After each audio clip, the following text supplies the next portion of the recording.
Mercredi le 4, bienvenue en prenant votre café. Comment va votre journée? Hein? Votre retour au travail. Hey, je vous parle du CES qui commence demain. On a un paquet d'affaires. Ouais. Le système médical à travers le monde, je vais vous montrer. Il n'y a pas juste ici qu'on se plaint des agences. Hein? Et je vous montre un repas que ça ne te tentera pas de manger. Ça, c'est certain. Certain. Hein?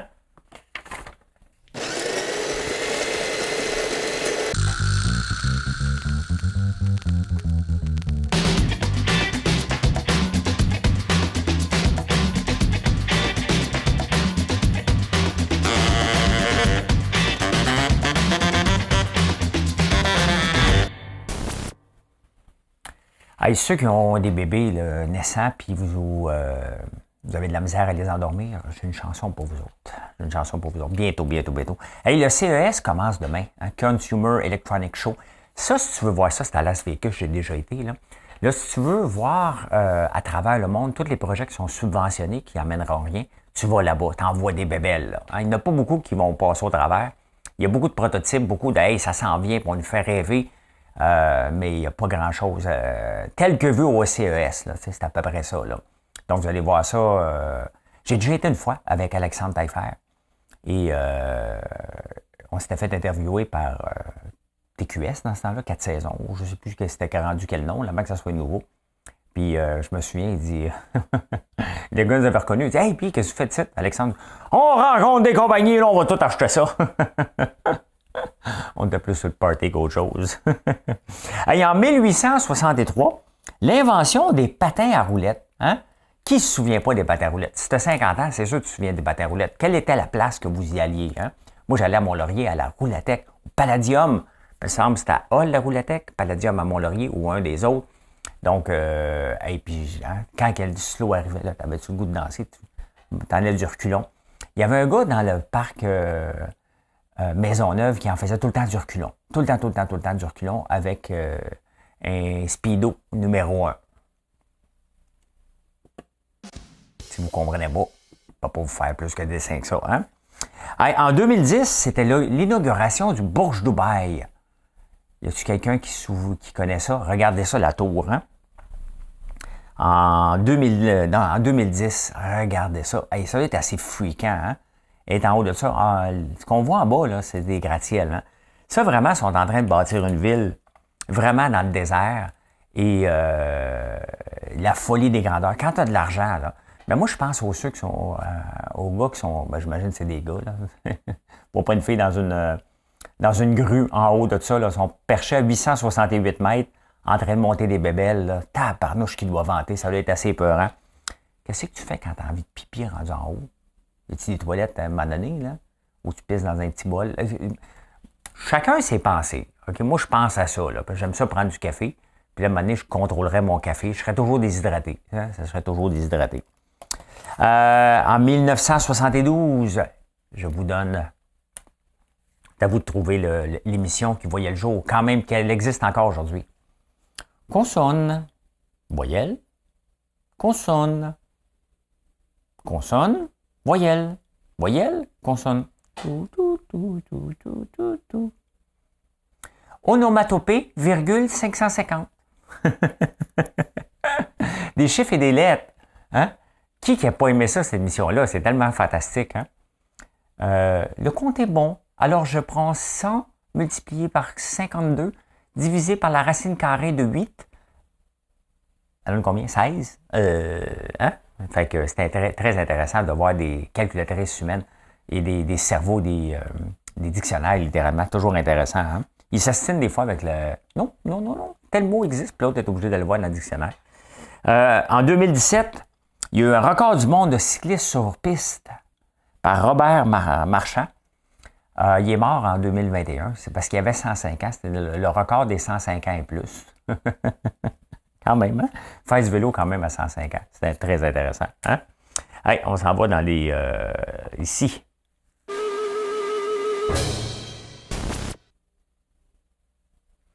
Endormez votre bébé. On a tendance à mettre une petite mélancolie. Hein? Dors, mon bébé, dors. Non. Les études ont prouvé que la chanson idéale pour endormir, c'est les chansons avec un rythme.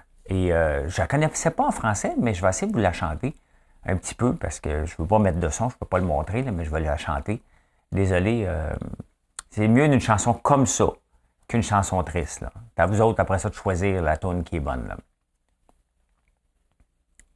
Humpty Dumpty sat on a wall.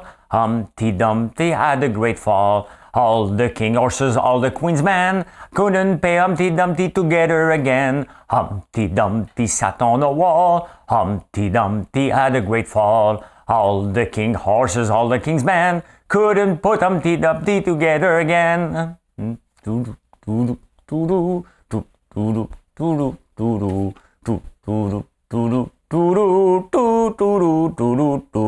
Humpty Dumpty sat on a wall. Humpty Dumpty had a great fall. All the king horses, all the king's men couldn't put Humpty together again. Humpty Dumpty sat on a wall. Humpty Dumpty had a great fall. C'est assez, hein? Bon, si ça n'a pas endormi bébé encore, peut-être que vous autres avez sacré votre camp. J'espère que vous n'avez pas fait ça. Hein? Oui, ben c'est ça, les études ont prouvé que c'était des chansons plus entraînantes qui étaient bonnes. Hein?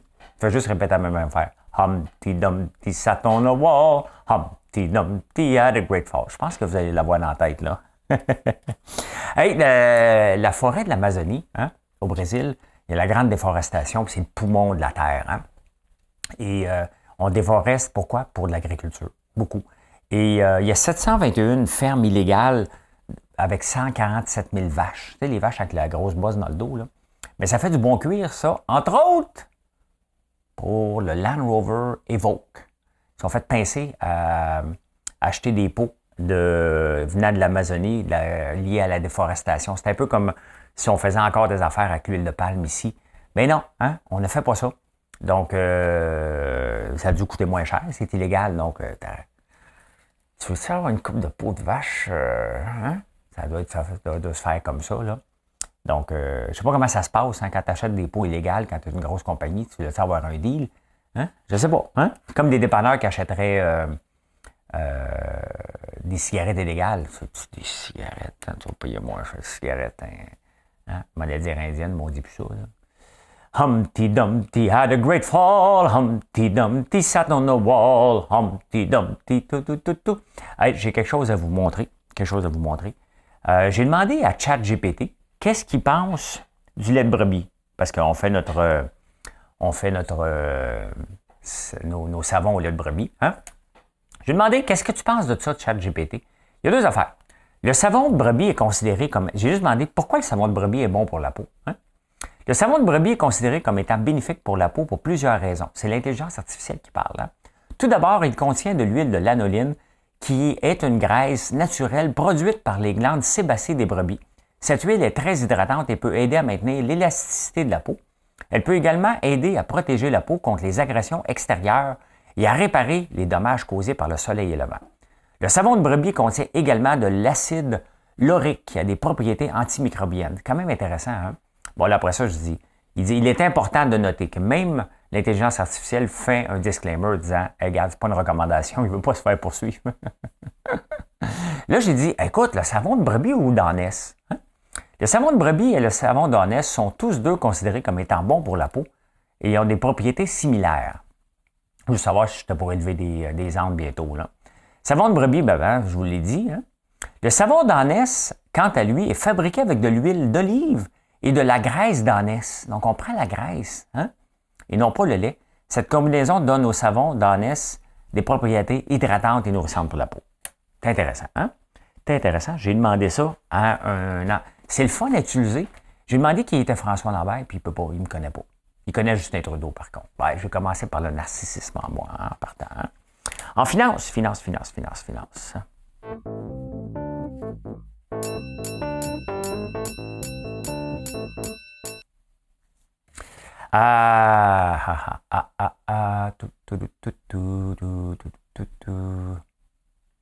Regardez ça dans les journaux anglais. Regardez ça ici. Don't have a fall on 999 strike day. Ça, c'est l'équivalent de 911 UK. Les ambulances, ça peut te prendre jusqu'à 7 heures à avoir une ambulance ou 19 heures des fois. Là, c'est vraiment long. Mais ce qui se passe ici, j'attire votre attention sur ce qui se passe sur TikTok. Hein? Locum Work is the way.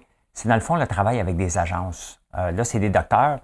Donc, ils font plus d'argent. Regardez ici. When you just made $2,000 working a week, alors que pour une agence, si elle travaillait pour le gouvernement, il y aurait 625. Elle va travailler pour une agence, elle a 2000$. Donc, il y a beaucoup de résidents médecins qui ne travaillent que dans les agences et non plus pour le gouvernement directement. C'est la même chose partout. Hein? C'est la même chose partout. Pourquoi? Parce que c'est géré de la même façon. On ne peut pas avoir des résultats différents si c'est géré de la même façon. La plupart des ministères à travers le monde de l'économie qu'on connaît, comme l'Angleterre, la France ont les mêmes problèmes d'éducation, il manque de profs, la même chose. Hein? Les urgences sont débordées. Donc, notre système qui est basé sur le public qui gère des choses ne fonctionne pas. C'est pas pour rien qu'on veut aller de plus en plus vers le privé, financer le privé. C'est justement pour avoir des choses comme ça. Il faut revoir notre façon de gérer nos systèmes d'éducation et systèmes de santé parce que ça ne fonctionne pas. Donc, les gens se poussent. Il y a il manque de staff. Ils sont obligés, les agences disent, moi, j'ai du staff. Moi, je ne veux pas t'utiliser, mais ils sont rendus là. Tu en as besoin parce que tu as des malades. C'est un cercle vicieux. Pourquoi? Parce que le système actuel, géré par des fonctionnaires, ne fonctionne pas depuis des années. Et qu'est-ce qui se passe dans n'importe quoi qui ne fonctionne pas? Mettons en affaires, qu'est-ce qui se passe? Il y a de la compétition qui s'installe lorsqu'il y a des faiblesses. Bien, c'est exactement ce qui se passe. Et il faut revoir cette façon de fonctionner. Hey, le air fryer, hein? Tout le monde en parle. Vous savez combien de gens ont utilisé le air fryer pour Noël? 1 personne sur 5, tabarnouche. Je n'ai pas encore un, moi.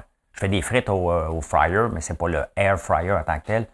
Ouais, 1 personne sur 5 utilise le air fryer. L'augmentation des ventes est de 3000%. Toute une invention. C'est inventé en 2010 à Berlin. Quand même, 3000% d'augmentation en 2022. Pas pour rien que tout le monde en parle. Hein, les amis qui ont ça? Hein? Hey, le Dow Jones. Le Dow Jones a eu 2 années. On parle beaucoup de 1929, la grosse drop là, de la bourse. Et souvent, la bourse a besoin d'un nettoyage. Hein? Moi, je me suis inscrit à l'université pour éventuellement travailler sur le parquet de la bourse. Donc, je suis à l'université de 87 à 89. Début 90, j'ai terminé. Et la bourse, pendant que j'étais en train d'étudier au tout début, la bourse a pris une débarque de exactement 22,6% le 19 octobre 1987. Je venais de comprendre que mes études devaient en prendre une débarque, là, que je n'étais pas pour travailler dans ce domaine-là. Parce qu'il y a eu beaucoup, malheureusement, de gens qui ont arrêté de travailler, puis il y a des gens qui ont arrêté des grosses pertes financières, disons ça comme ça. 22,6%, puis on parle beaucoup de 1929. Là. 1929, il y a eu 21,7% de drop, 22. Donc, c'est l'équivalent du crash de 1929-1987. C'était énorme. Énorme. Et la meilleure journée, c'est le 24 mars 2020. Donc, Trump va pouvoir se vanter qui a été la journée la plus en augmentation de points. Parce que là, c'est toujours difficile. Là. Le 24 mars 2020, au tout début mars, on apprend que la COVID, lockdown à peu près partout. Hein? Le 24 mars, Donald Trump, dans un éternel positif, qu'est-ce qu'il dit? D'ici Pâques, tout va être réglé. Pâques, c'est à peu près à mi-avril. D'ici Pâques, tout va être réglé, l'économie va revenir normalement. Ayez confiance en moi. La bourse a pogné 2117 points dans une journée. C'est énorme. Ça a reparti en fou. Il a relancé les marchés. Donc, lui, il va se vanter toute la vie d'avoir eu la journée la plus grosse augmentation grâce à lui. C'est le 24 mars 2020. Hein? Ça craque, cette chaise-là. Quand t'as pas de budget, c'est ce que ça donne. Les insolites. Ah, j'en ai des bons. Hey, savez-vous que on vient de passer Noël. Là, c'est la Saint-Valentin qui s'en vient. Bien, 3% des propriétaires d'animaux font un cadeau à la Saint-Valentin. C'est cheap. Hein? Bon, faire un petit emballage cadeau pour ça, là, moi, pour vos chiens. Mais 58% vous avez fait un cadeau à Noël à votre chien. Hein? 87%, non, attends un peu.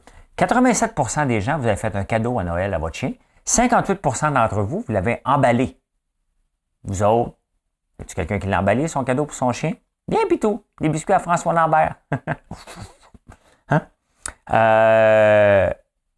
Donc, et 65% des gens ont fait un cadeau à leur conjoint. Vous faites plus de cadeaux à vos chiens que vos conjoints.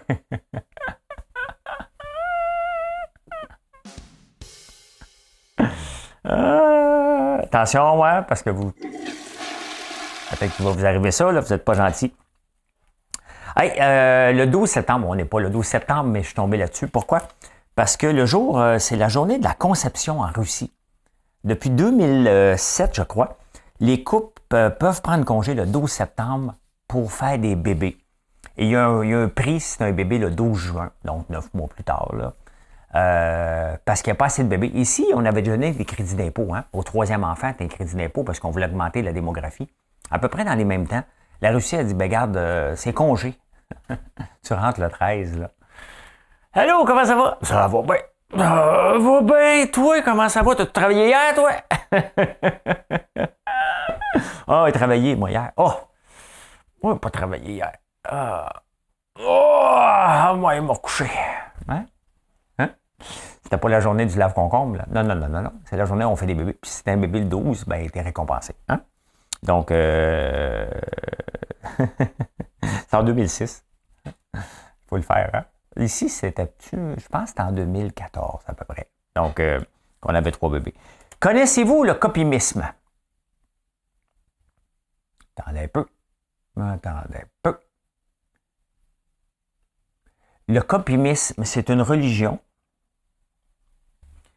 le copimisme est un mouvement reconnu comme une organisation religieuse en Suède qui affirme que l'information est sacrée et pour laquelle le partage de la copie d'information est le sacrement. Ces affiliés sont appelés copimistes. Copy me en anglais. Copiez-moi. Ctrl-C, Ctrl-V. Hein? Il n'y a pas de Ctrl-X. Ciboire. C'est vraiment, c'est vraiment une organisation reconnue. Ça veut dire qu'elle a des crédits d'impôt, ça. Hein?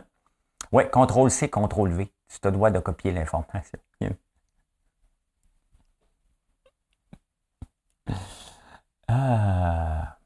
Ça n'a pas de sens. Hein?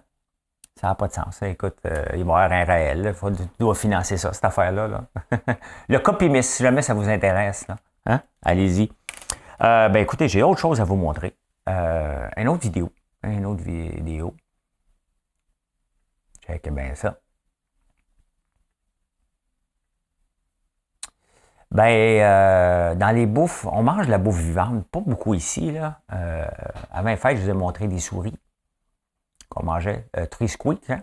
Tu prends une souris vivante, petit bébé souris, avec un petit peu de poil ou pas de poil, dépendamment comme tu veux. Tu le prends avec tes baguettes, ça fait squeak. Tu le trempes dans l'eau bouillante, dans l'huile bouillante, dans l'huile chaude, ça fait squeak. Et tu le manges, ça fait squeak. Hein? Dégueulasse. Mais je vous montre autre chose quand même qui n'est pas piqué des verres non plus. Une petite pieuvre vivante en Corée. Le gars, il a l'air ramené du Canada, puis il est en Corée, puis regardez, là, ça bouge un petit peu. Hein? Fait que, on va l'avancer un petit peu. Fait que lui, il va le manger. On voit que le monde mange. Hein, voilà. C'est parce que les tentacules, l'affaire, là, c'est qu'ils se pognent après les parois. C'est pour ça qu'il faut que tu mettes de l'huile, parce que sinon, ça peut rester jamais dans le coude. Hein? Ça grippe, puis tu meurs si tu ne mets pas assez d'huile. Ben, il y en a des, parlant de morts, il y en a 6 morts par année en Corée à cause des tentacules de pieuvre. Quand même, hein? Quand même. Pensée du jour.